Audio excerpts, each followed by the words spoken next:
What up, everybody? This your boy KO. Let's take this ride. This is my interview with life.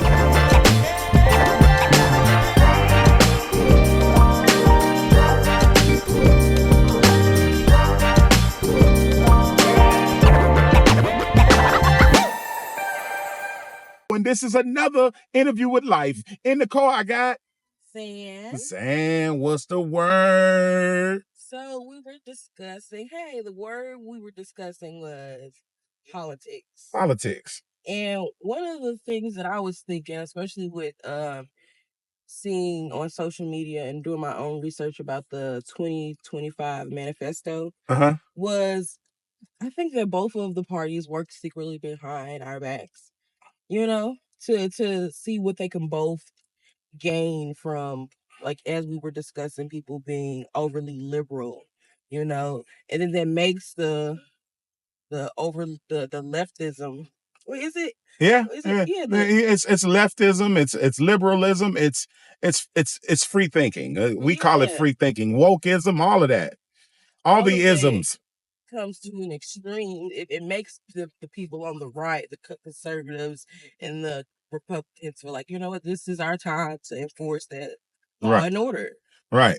And so I'm sure they both benefit from whatever part, whatever party, So when it doesn't really matter. So when we think about it, there's a Adam Weishaupt, right? There's a law of fives. Order from chaos is a real thing, right?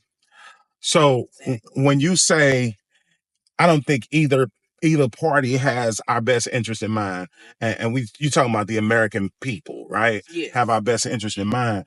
I say I'll go even further than that, and I'll say neither one of them can overcome the actual company. They're only managers. Wow. Right? You get where I'm coming from? Mm-hmm.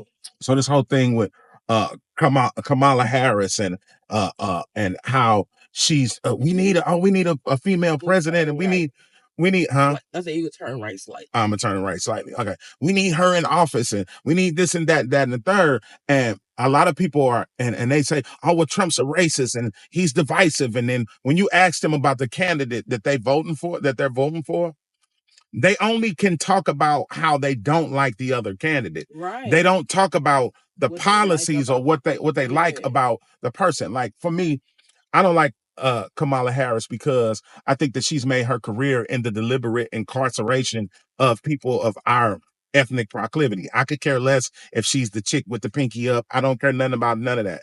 What I care about is her track record. I care nothing about Biden saying that if you don't vote for me, you ain't black. Y'all gotta look that up because he really said that. Yeah. You got to really look up Kamala Harris saying that she's not going to do anything specifically for black people. Now, wait a minute. Didn't Biden get in and pass 13 bills? And all of them were specifically towards a certain gender, a certain ethnicity. The Asian hate crime bill, that's specifically for Asians. Right? So what you think about that? How do you feel about Kamala Harris? I feel like, yeah, as you said, she doesn't have much control. You're gonna do what you feel like you can do to appease the majority, which isn't your own people. Right. And so, unfortunately, you can turn up. Hold on for a second. I mean, right here. Like, share, my subscribe. car accident was May 8th of 2023. I've been doing this for probably like 5 months now. You know what I'm saying? So again, hey, look, we back at it, y'all. I gotta get this disclaimer out of the way. I can film you.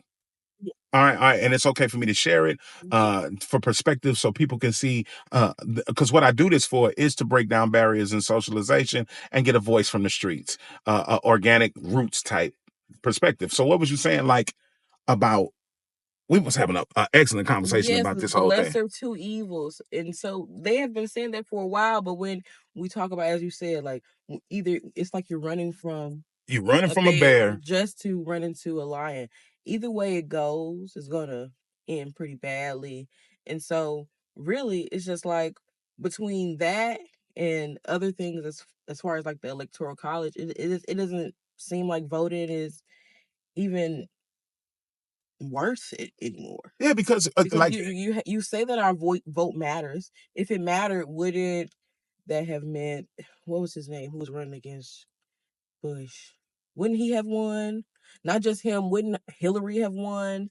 You know, these right, because she won the popular, like well, y'all don't even know she won the popular vote against Trump. And that wasn't the only. I remember as a kid hearing about it. I was like, Bush the president, but then no dude win the popular vote. Right. So it's like, what is the point?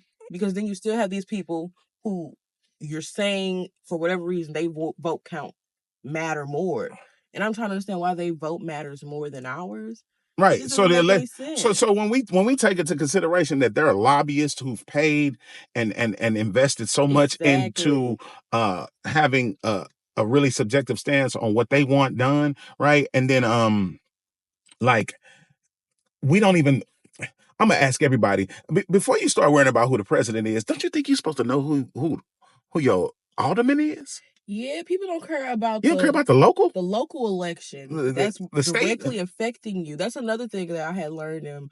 I learned that in my poli sci class, because so many times people are always caring about Trump, what Trump has to say. Trump has nothing to do with St. Louis, Missouri, to a lot of the extent. That's right. Unless we're going to war, really. That's right. He doesn't have much control.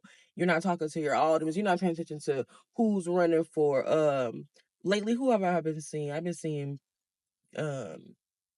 advertisements for talking about Cori Bush and Wesley Bell and all. Bush, but also the police, everything. Like who's the judges? Like who's going to be the judge? Like state representatives, like who's going to do this, and no one's paying attention to those things. Everyone's just focusing on Trump and Kamala, Trump and Biden, Trump. And then it's always look. Did you see this debacle of like I said, why would you have Megan Thee Stallion come to your? Why you got her? It's no different than when they had like Beyonce perform. Like, what is that about?